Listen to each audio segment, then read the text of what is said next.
नमस्कार भाई, स्वागत है आप सभी का हमारे इस चैनल में। ठीक है, आज हम लोग पारिस्थितिकी पिरामिड की बात करेंगे ईवीएस के अंदर जो है। ठीक है, कि पारिस्थितिकी पिरामिड क्या होता है। ठीक है, चलिए शुरू करते हैं। पारिस्थितिकी पिरामिड को सबसे पहले जानिए कि इस शब्द को किसने दिया, इसका कॉन्सेप्ट। ठीक है, इसको दिया था चार्ल्स एल्टन ने 1927 में। ठीक है, ये होता क्या है, ये जो हम लोग पर्यावरण के घटक पढ़ते हैं, जैविक घटक और अजैविक घटक, उनके जो विभिन्न पोषण स्तर होते हैं उनके बीच जो संबंध होता है, उन्हीं संबंधों का एक क्या है, ग्राफिकल रिप्रेजेंटेशन है। ठीक है, मतलब आलेखी जो है प्रतिनिधित्व करता है ये पिरामिड। ठीक है, ये 3 प्रकार का होता है, एक ऊर्जा पिरामिड, एक संख्या पिरामिड और एक व्यवहार पिरामिड। ठीक है, तो सबसे पहले जानेंगे हम लोग जो है कि ऊर्जा पिरामिड क्या होता है। ठीक है, ऊर्जा पिरामिड, ये 3 सवाल इसमें बनते हैं कि ऊर्जा पिरामिड कैसा बनता है, तो आप बताएंगे जो है ये हमेशा सीधा बनता है। ठीक है, क्योंकि क्यों बनता है, तो फिर पूछा जाएगा कि मतलब ऊर्जा पिरामिड सीधा क्यों बनता है, क्योंकि पारिस्थितिकी तंत्र में ऊर्जा के आगे बढ़ने का क्रम जो है निश्चित है, इसलिए जो है ये हमेशा सीधा बनता है। पारिस्थितिक तंत्र में ऊर्जा अधिकतम 4 स्तरों तक गति करती है। इसके पश्चात जो है ऊर्जा का क्या हो जाता है, चक्रण हो जाता है। ठीक है, देखिए यहाँ पे हमने लिखा हुआ है ऊर्जा मैक्सिमम जो है 4 स्तरों तक गति करती है, उसके बाद उसका चक्रण हो जाता है। पारिस्थितिक तंत्र में ऊर्जा के स्थानांतरण के लिए लिंडमैन महोदय ने 10% का नियम दिया था। कब दिया था ये 10% का नियम? 1942 में दिया था। किसने दिया था? लिंडमैन महोदय ने। ठीक है, इनका ये नियम क्या कहता है, इनका नियम कहता है कि ऊर्जा जब एक स्तर से अगले स्तर में प्रवेश करती है तो अगले स्तर को उसका मात्र 10% भाग ही प्राप्त होता है, शेष ऊर्जा क्या होती है, बाहर चली जाती है। ठीक है, तो यहाँ पर देखिए दिखाया गया है कि जब उत्पादक से जब जो है प्राथमिक उपभोक्ता, फिर प्राथमिक से द्वितीयक, द्वितीयक से तृतीयक, तो देखिए 10% ट्रांसफ़र हो रहा है, बाकी 90% जो है हीट लॉस के रूप में बाहर चला जा रहा है। ठीक है, ये हमारा था ऊर्जा का पिरामिड। ठीक है, आगे जो है दूसरा जो है संख्या का पिरामिड क्या होता है। संख्या का पिरामिड होता है, ये जीवों की संख्या को दर्शाता है। क्या दर्शाता है? जीवों की संख्या को दर्शाता है।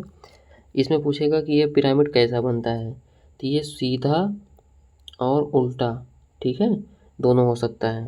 अब बात करेंगे कि सीधा कौन सा होता है, उल्टा कौन सा होता है।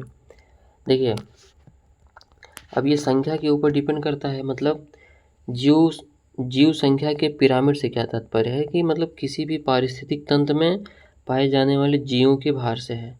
ठीक है, सॉरी ये संख्या का है, तो किसी भी मतलब उसमें पाए जाने वाले जो भार हैं, जीव हैं, उनकी संख्या से डिपेंड करता है। ठीक है, तो देखिए अगर घास का, ये सीधा पिरामिड जो है घास का मैदान का, इसमें पूछेगा कि किसका सीधा बनता है, किसका उल्टा। घास के मैदान का जो है सीधा बनता है और पेड़ का जो है उल्टा बनता है। ठीक है, तो सीधे में मतलब घास में क्या होता है, घास में लाखों प्रकार के घास होते हैं। फिर शाकाहारी जीव, मतलब जो प्रोड्यूस वो प्राथमिक उपभोक्ता होते हैं, ये हज़ारों की संख्या में होते हैं, मतलब कि इससे ये कम होते हैं।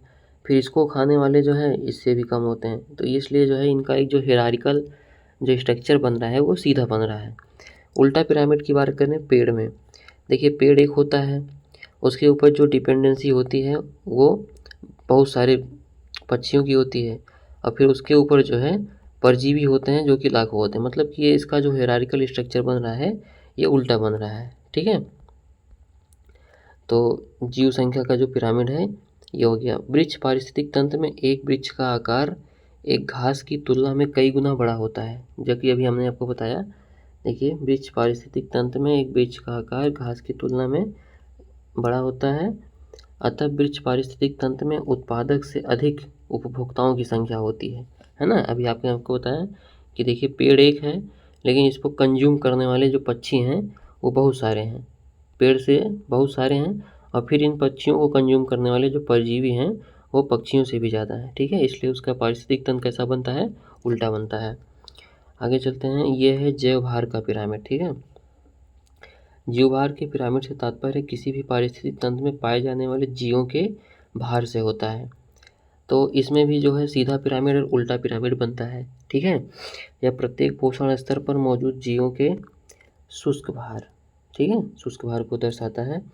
तो तालाब पारिस्थितिक तंत्र में एक शैवाल से अधिक जो है तालाब वाला, देखिएगा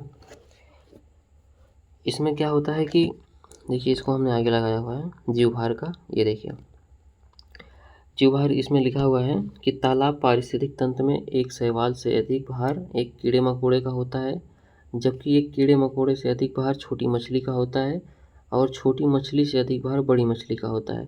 अतः तालाब, ठीक है, तालाब पारिस्थितिक तंत्र में जीवभार का पिरामिड कैसा बनता है, ये उल्टा बनता है, इसको ध्यान रखिएगा, ठीक है। जीवभार का पिरामिड जो है इसमें उल्टा बनता है, ठीक है।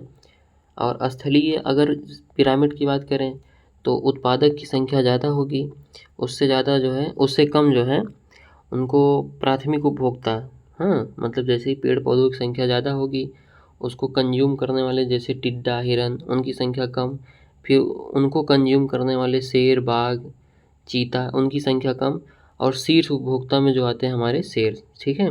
तो जैव भार जो है इसमें सबसे कम होता है और उत्पादक का जैव भार जो होता है देखिए ये सर्वाधिक है और यहाँ पे जो है सबसे कम है, ठीक है। ये छोटा सा वीडियो जो है दोस्तों सिर्फ पिरामिड के लिए था, ठीक है।